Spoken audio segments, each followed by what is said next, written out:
Welcome to Socrates, vegetarian, the influential father of Western philosophy. I cannot teach anybody anything. I can only make them think. Socrates. Venerated enlightened master Socrates was one of the greatest ancient Greek philosophers. He showed how discussion and debate could help people understand difficult issues that were superficially political, but deep down were moral questions about the meaning of life and goodness. One of his famous pupils was the venerated enlightened master and philosopher Plato. The son of a sculptor and a midwife, Socrates was born in Athens, Greece, in 470 BC. Young Socrates used to go to the studio with his father, where he learned to make stone sculptures. From a young age, he would always ask questions and talk to anyone with interesting ideas. Ancient Greeks were very interested in knowledge and learning, and Socrates studied drama, science, mathematics, astronomy, and geometry. Throughout his education, he enjoyed debating with his teachers and questioning what was right and wrong. At around the age of 17 years, Socrates met the philosopher Archelaus, who many believed had a great influence on his passion for philosophy. Socrates viewed the divine as always benevolent, truthful, rational, and wise. This conception differed from the prevailing conceptions of his time. In ancient Athens, prayer and sacrifice were important rituals done out of fear and for the sake of material rewards. However, Socrates perceived that the gods are all good and wished to benefit human beings regardless of any offerings or sacrifices. After his father's passing, Socrates gave up his job as a sculptor to become a teacher and reformer. He would wander the streets and marketplace of Athens, questioning and debating issues with anyone who was interested. Young scholars in Athens began to follow Socrates to have philosophical discussions, and he acquired a following of rich young aristocrats. He encouraged his students to learn by asking questions, debating and finding logical conclusions. Socrates wanted to inspire others to think and reason. Instead of giving lectures and offering answers to questions, Socrates preferred to pose more questions to his students and discuss possible answers together. He would never accept money for his teaching or speeches. Socrates devoted his life to being a philosopher. Fittingly, the word philosopher literally means lover of wisdom in Greek. There are no records of any written works of Socrates. Two famous historical sources of information on Socrates' life are Xenophon and Plato. Xenophon's perception of Socrates was that of a practical and helpful advisor. He said of Socrates, "I was never acquainted with anyone who took greater care to find out what each of his companions knew." Plato was Socrates' most well-known disciple and was born to one of the wealthiest and politically influential families in Athens. He enjoyed listening to Socrates interrogate other influential philosophers in the city. They would debate ethics and current political issues in the city.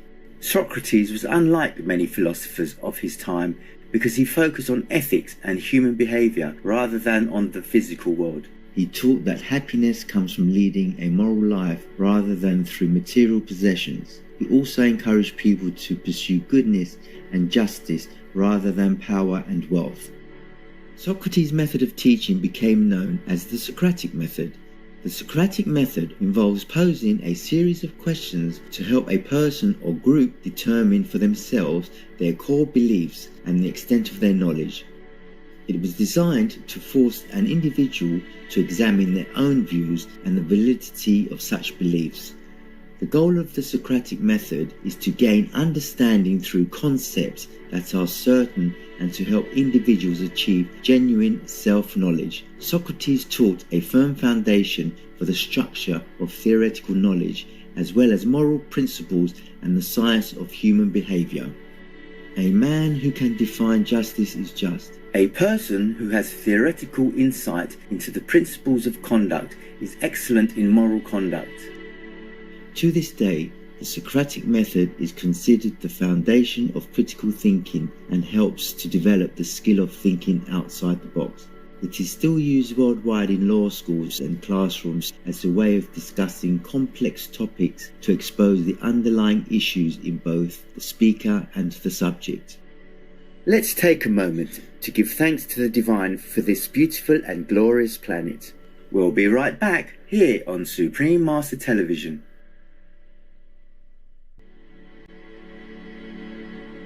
Welcome back to Socrates, vegetarian, the influential father of Western philosophy. Although many ancient Greeks considered him to be very wise, Socrates himself felt that he knew very little because in reality there was so much to know. He would say, "I know that I know nothing." Socrates is perhaps most famous for Socratic ignorance, also called simple ignorance, which is the awareness of one's own absence of knowledge. Double ignorance is thinking that one knows while not being aware of one's ignorance. Socrates became unpopular for showing many influential figures in Athens that they did not know what they thought they did. Socrates had strong convictions about what makes an ethical life. He believed that it is never right to harm anyone, whether enemy or friend. Although he did not offer a systematic account of the nature of justice, his insistence on the repeated inquiry refined his convictions. Socrates strongly believed in the immortality of the soul. He emphasized that a human being must care for his soul more than his wealth, reputation, and body. He believed that his mission was to check his fellow citizens and persuade them to pay attention to the health of their souls. He thought that the soul is far more precious than the body or material goods. He taught that wealth does not bring about human excellence or virtue, but virtue makes wealth and goodness. Socrates also believed that his mission of caring for souls extended to the city of Athens as a whole. He stated that he was given to the city as a gift from the divine to help improve it. Socrates notably declared that no one makes mistakes knowingly. When a person does what is wrong, it is due to their own ignorance about what is right. Socrates believed that people only did wrong when the perceived benefits seemed to outweigh the costs. The development of personal ethics is a matter of mastering the art of measurement. In 399 BC, Socrates was accused of impiety and corrupting the youth of Athens. Socrates refused to abandon his pursuit of the truth in all matters, even after he was convicted and sentenced to death by a jury. Declining to commit to silence, he maintained that public discussion of the issues of life and virtue is a necessary part of any meaningful human life. Socrates chose to honor his devotion to truth and integrity, even though it cost him his life. In 1995, Supreme Master Thanh Hải spoke of how Socrates, ever dedicated to his divine mission of sharing truth, wisdom, and spiritual cultivation, spent his last moments with his disciples. 然后连西方啊 ，Socrates 有没有？他连死那天呐、他也不让他的经济的那个太太、小孩怎么进来。死那天呐、他被逼那个喝毒药嘛。那个政府那个时候气度他，说他传什么魔教了，然后逼他喝毒药，死。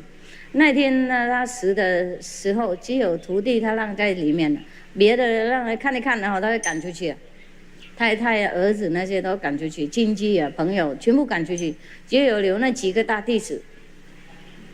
啊，自古以来啊，任何的成名的那位开悟的那老师啊，都会跟徒弟混在一起的。他们很小跟家庭有什么关系？我看任何历史都这样。According to Plato, on his last day, Socrates appeared happy in manner and words as he died nobly and without fear. The venerated master Socrates was certainly unique among the philosophers of his time, and nearly every school of ancient Greek and Roman philosophy longed to claim him as one of their own. Socrates' passion for questions and definitions inspired centuries of development of systematic ethics and formal logic. In tribute to Socrates, Plato described him as a man, I think, who was, of all men of his time, the wisest and best and most just. Even today, 2,500 years later, Socrates is remembered as one of the greatest teachers of all time. It's been a pleasure, gracious viewers, to have your wonderful company today.